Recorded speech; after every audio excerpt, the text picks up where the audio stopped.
తెలంగాణ అమర వీరులకు తెలంగాణ ఆశయాలని తెలంగాణ అమరవీరుల ఆశయాలని తెలంగాణ అమరవీరుల ఆశయాలని అమరవీరుల జోహార్ తెలంగాణ మన వీరులకు జోహార్ తెలంగాణ మన వీరులకు జోహార్ 1949 తెలంగాణ మన వీరులకు కొనసాగిస్తాం మన వీరుల ఆశయాలను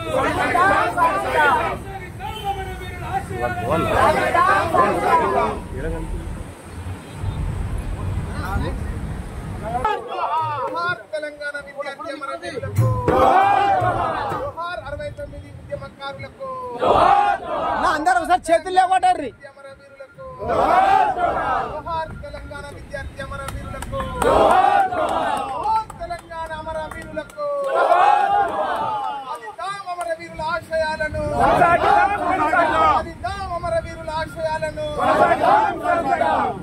తెలంగాణ రాష్ట్రముకై గుండెకు గుండె నడు పెట్టి పాకులకు ఎదురు తిరిగి నేల కొరిగినవో అమరులారా నీకివేమా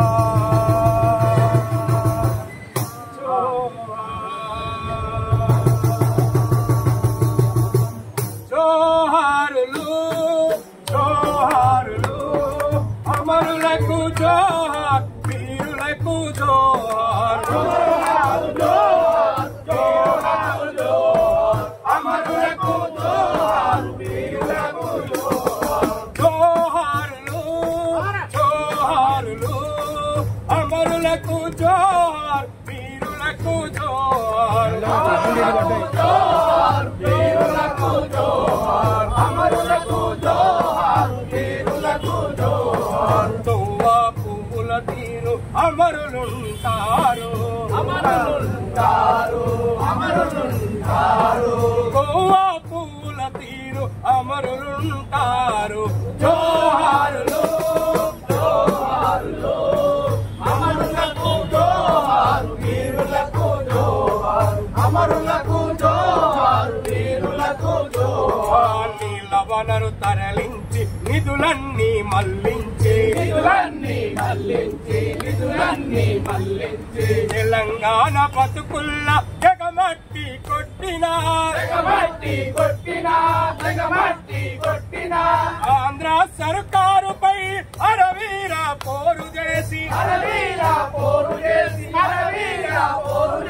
నైజాము సర్కారుపై అరవీర పోరు చేసి ప్రత్యేక రాష్ట్రానికి ప్రాణమిచ్చిన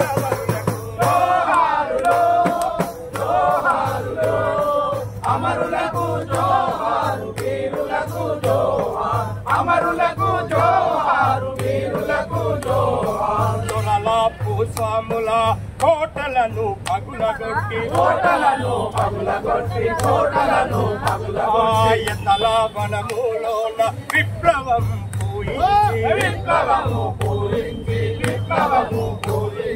తెలంగాణ చరితంటే త్యాగాల చరితాని ప్రాణమివ్వడం అంటే పొద్దు పొడవడమాని చాటి చెప్పిన మన వీరులకు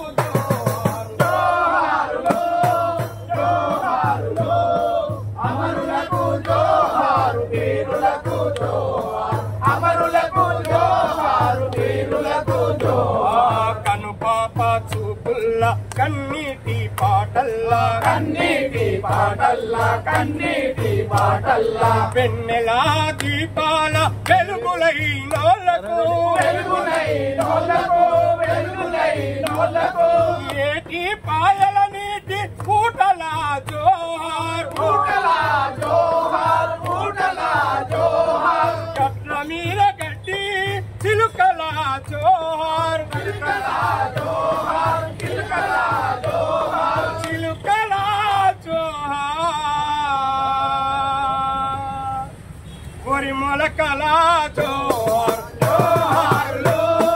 జోహార్లు శంకర్ గారు ఈపీఎఫ్ దళిత బహుజన ఫ్రంట్ నాయకుడు శంకర్ గారిని మాట్లాడాలని జరుపుకుంటాం. ఈ కార్యక్రమానికి నేతృత్వం వహిస్తున్న పెద్దలు యాదగిరి గారికి, కేసీఎస్ ప్రసాద్ గారికి, రామరెడ్డి అన్న గారికి, తులజన్న గారికి, మా మాజీ సర్పంచ్ల ఫోరం నాయకులు అన్న వెంకటస్వామి గారికి, మిగతా అందరికీ పేరు పేరున జైలు.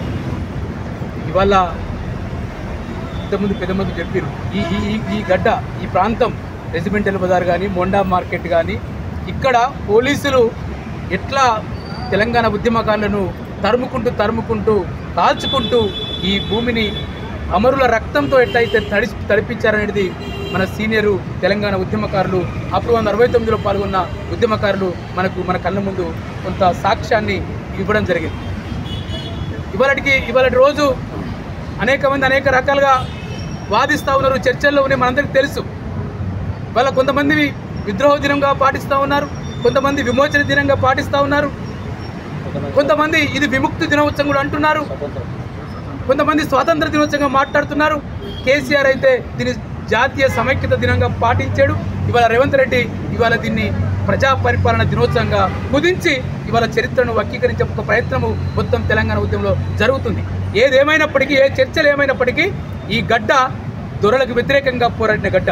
విష్ణు రామచంద్రారెడ్డిని అంటే దొడ్డి కమలయ్య గురించి మాట్లాడకుండా, చాకలైలమ్మ గురించి మాట్లాడకుండా ఇవాళ తెలంగాణ గురించి కానీ, తెలంగాణ పోరాటం గురించి కానీ, ప్రత్యేక తెలంగాణ రాష్ట్రం కోసం గురించి కానీ మాట్లాడితే వ్యర్థం లేదని నా వ్యక్తిగత అభిప్రాయం. తెలంగాణ అంటే మనం చూడలేదు, ఇటువంటి పెద్దలకు చాలా విషయాలు తెలుస్తాయి ఇంకా. కానీ విష్ణు రామచంద్రరెడ్డి చేసిన అరాచకాలకు వ్యతిరేకంగా దొడ్డు కొమరయ్య వాళ్ళ చేతిలో బలైపోయాడు. దానికి వ్యతిరేకంగా తిరుగుబాటుగా చాకలైలం వచ్చింది. అట్లా సర్దార్ పాపయ్య గారు అనేక మంది తెలంగాణ విముక్తి కోసం ఇవాళ అమరులు ప్లాన్ చేశారు. తెలంగాణ అప్పుడే ఒక దేశం, ఇది దేశంగా ఉన్నది, ఇది కొత్తగా దేశం కాదు. ఇవాళ దీన్ని రకరకాలుగా మాట్లాడుతున్న సందర్భం ఉన్నది. ఏదేమైనప్పటికీ ఇది ఒక అమరవీరులను స్మరించుకోవడం అనేది ఈరోజు మనకు ఒక అవసరమైన రోజు. ఇది ఇవాళ గుర్తుంచుకోవాల్సిన రోజు. ఆ అమరవీరుల స్ఫూర్తి, అమరవీరుల రక్త తర్పాన్ని, అమరవీరుల వారసత్వాన్ని కొనసాగించేందుకు ఈ రోజును మనము స్మరించుకోవాలని చెప్పి కోరుతూ జై తెలంగాణ, జై భీమ్.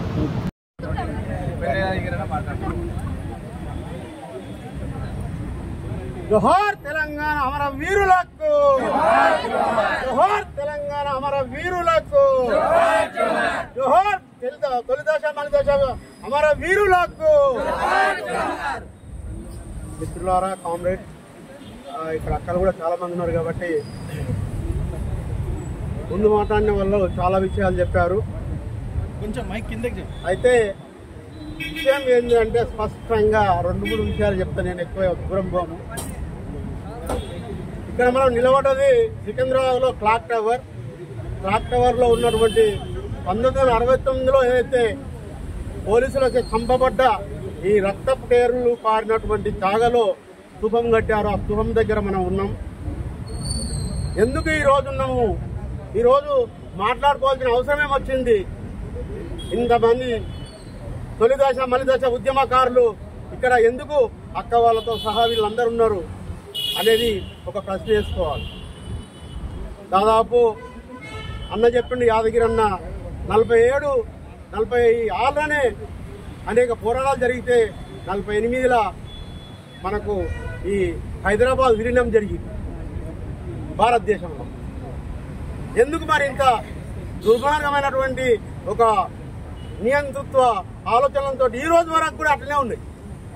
అక్క వాళ్ళు మంచిగా చెప్పింది. అక్క మన తెలంగాణ వచ్చిన తర్వాత కూడా కనీసం మంచిగా జరుగుతుందేమని చాలా మంది ఆశపడ్డారు. వాస్తవం అది. ఆ చూసినాం కళ్ళారా. నిజమైన ఉద్యమకారులు ఎటుపోయారో తెలియదు కానీ కొంతమందికి మంచో చెడో కంటిలో మెల్ల అన్నట్టు 550 మంది ఉద్యోగాలను చూపించి అది కళాకారులకు సంబంధించిందే. అది కూడా ఎవరికిచ్చారు ఏందనేది నేను దాంట్లో పోను. కానీ కొంత న్యాయమైతే అది చేసిన అంతవరకే చూసినాం. కానీ మిగతాదంతా కూడా వాళ్ళ పాలనే అయింది, కుటుంబ పాలన. ఇప్పుడు ఈరోజు కళలో కూడా వస్తుందని మేము ఊహించలే. నా 40 ఏళ్ళ జీవితంలో, అంటే నా సుదీర్ఘ పోరాటం 40 ఏళ్ళు 55 ఏళ్ళు ఇప్పటికి నేనున్న 15 ఏళ్ల నుంచే పోరాటాలలో నిమగ్నమై ఉన్నా. ఈ 40 ఏళ్ళ సుదీర్ఘ కాలంలో నేను చూసింది ఏంది అంటే మార్పు ప్రజల నుంచే రావాలి తప్ప ఈ పాలకులు చేస్తారనేది అయితే నాకు ఇప్పటికీ నమ్మకం లేదు. ఆ పాలకులను ఎట్లా బిడల వంచి మనము చేయించుకోవాలో మనం నేర్చుకోవాలి తప్ప ఈ ఉద్యమకారులను చూసినా మొన్న తెలంగాణ మూమెంట్లో దాదాపు 1200-1300 మంది పిల్లలు చనిపోయారు. ఇదంతా కూడా మనం చూడవలసిన అవసరం ఉన్నది. సరే, ఈరోజు విద్రోహ దినమా, విమోచన దినమా, ఇంకా ఏదైనా మన్ను మాట్లాడడం ఇదంతా పక్కన పెట్టేస్తే మనకు కళ్ళకు కట్టినట్టుగా అయితే ఇది విద్రోహ దినమే. ఇది ప్రజా ఉద్యమ కళాకారుల వేదికగా మేము స్పష్టంగా చెప్పదలుచుకున్నాం. తప్పకుండా ఇంతకుముందు కూడా మేము మాట్లాడినాము ఇదే స్తూపం దగ్గర. ఈ క్లాక్ టవర్ అంటే ఫేమస్ సికింద్రాబాద్లో. అయితే మేము మళ్ళీ గజ్జగట్టి మళ్ళీ ప్రజల మధ్యలోకి వస్తున్నాము. మా సైన్యం కూడా తయారవుతుంది కళాకారులకు సంబంధించి. దీని లోపలికి నేను మోను, మిగతాదంతా కూడా మా అన్నవాళ్ళు మాట్లాడారు. కాబట్టి మీ అందరికి కూడా పేరు పేరున ఇక్కడికి వచ్చి మన వాయిస్ మన మాట చెప్పినందుకు మీ అందరికీ పేరు పేరున తెలంగాణ ఉద్యమ వందనాలు తెలుపుతూ థ్యాంక్ యూ అన్న. చివరగా మన